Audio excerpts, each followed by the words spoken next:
प्रणाम। और हम गीतकार इरशाद बेदर्दी और रउआ लोग के सपोर्ट से आज बहुत कुछ हमनी के कैले बानी से और बहुत कुछ करे के बा आगे चल के। और हमनी के अभी बानी से स्टूडियो पर अभिषेक भैया उधर बैठल बानी जन की पूरा सहयोग करेनी हमनी के गीत भी लिखे में चाहे कुछ हो सब कुछ में सहयोग करेनी अभिषेक भैया। स्टूडियो में बानी से आमी एगो जबरदस्त मैटर लेके आवत तनी सा। एगो जबरदस्त मैटर बा हमनी के काले छूटे वाला बा फास्ट म्यूजिक हिट पर काकू भैया के आवाज़ में जेकरा के बहुत प्यार दुलार और आशीर्वाद दे तनी लो। अभी कुछ नया चीज़ लेके आवत तनी सब। ये हमनी के स्टूडियो है।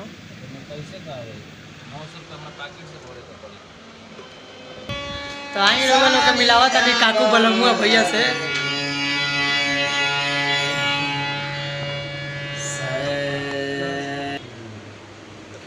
नमस्कार प्रणाम, मैं काकू बलमुआ तमाम भोजपुरिया श्रोता का भाई। और याद करो तनी अभी भोरे भोरे याद करो तनी भोरे भोरे तनी बजाई एगो टून।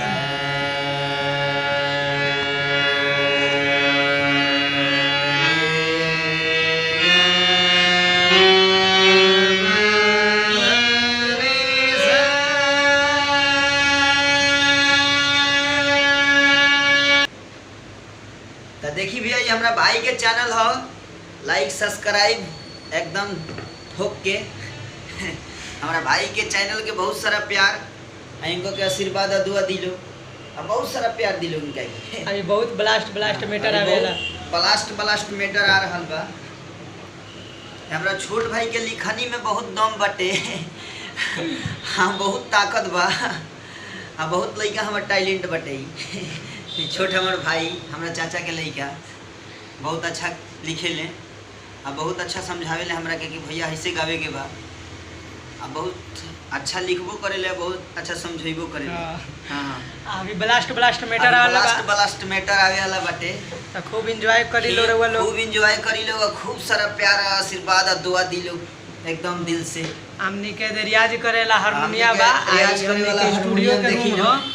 हमनी के स्टूडियो के रूम है, यहाँ सूतियो जाने से हमनी के रात बिरात में कोनो दिक्कत तो नहीं के। हमनी के स्टूडियो पर बहुत अच्छा से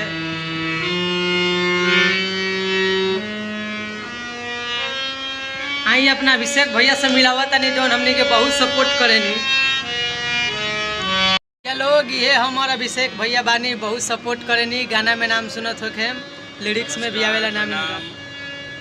ये हमार भाई इरशाद बेदर्दी बहुत ही प्यारा गीत लिखे ले काकू बलमुआ भाई खातिर और बहुत प्यार करे ले काकू बलमुआ भाई के। और वह सबके प्यार आशीर्वाद काकू बलमुआ और ये हमारे भाई के इरशाद बेदर्दी के हमेशा मिले के चाहिए भैया।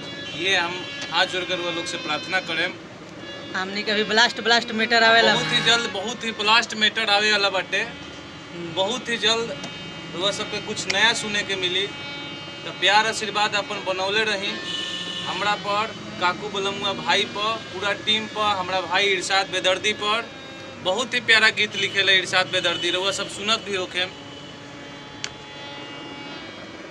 ये हमनी के स्टूडियो है, यही में हमनी के रहे नहीं सब खानी सब पीनी सब नहीं होला। अब भैया तनी कुछ रियाज करो तनी। ठीक बा, फिर मिलल जाए अगला वीडियो में।